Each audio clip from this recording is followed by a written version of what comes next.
Good afternoon, Good afternoon, Excellencies, Excellencies, distinguished delegates, ladies and gentlemen, colleagues and friends. I would like to welcome and thank all of you for joining me here today. I'm honored to serve as First Lady of the United States, and I look forward to sharing with each of you my sincere hopes for all that we will able to do together to promote peace, human rights, and human dignity, leaving no one behind, especially not our children. The most important and joyous role I ever had is to be a mother to my young son. And what could possibly be more essential focus in everyone's life than that of loving, educating, and bringing up our next generation to be happy, productive, and morally responsible adults. Together, we must acknowledge that all too often is the weakest, most innocent, and vulnerable among us, our children, who ultimately suffer the most from the challenges that plague our societies. Whether it is drug addiction, bullying, poverty, disease, trafficking, illiteracy, or hunger, it is the children who are hit first and hardest in any country. And as we all know, the future of every nation rests with the promise of their young people. If we look at the present state of children in any society, we will see the future that our world can expect tomorrow. Show me your civic lessons of today, and I will show you your civic leaders of tomorrow. Show me your history lessons of today, and I will show you your political leaders of tomorrow.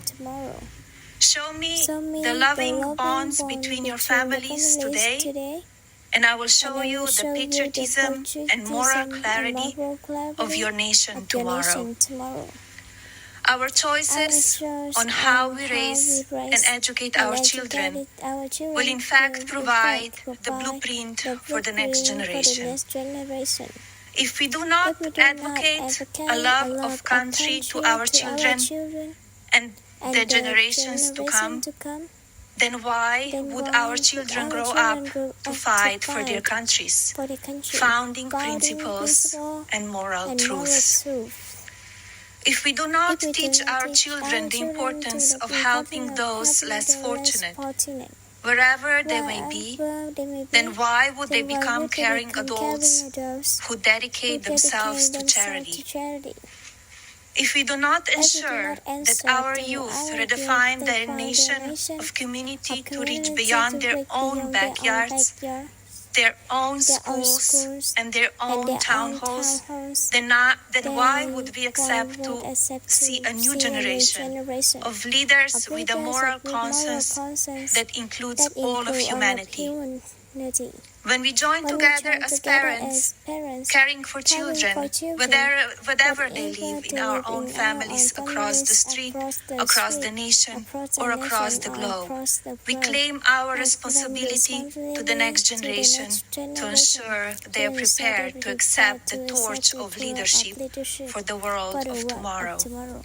And make no mistake, this will always begin with us, coming together to embrace parenthood's noble calling.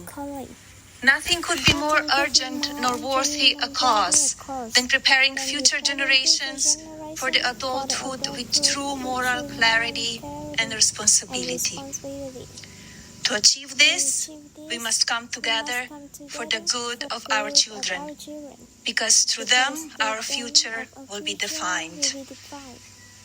Therefore, we must teach each child the values of empathy and communication that are at the core of the kindness, mindfulness, integrity, and leadership, which can only be taught by example. By our own example, we must teach children to be good stewards of the world they will inherit. We must remember that they are watching and listening, So we must never miss an opportunity to teach life's many ethical lessons along the way. As adults, we are not merely responsible, we are accountable.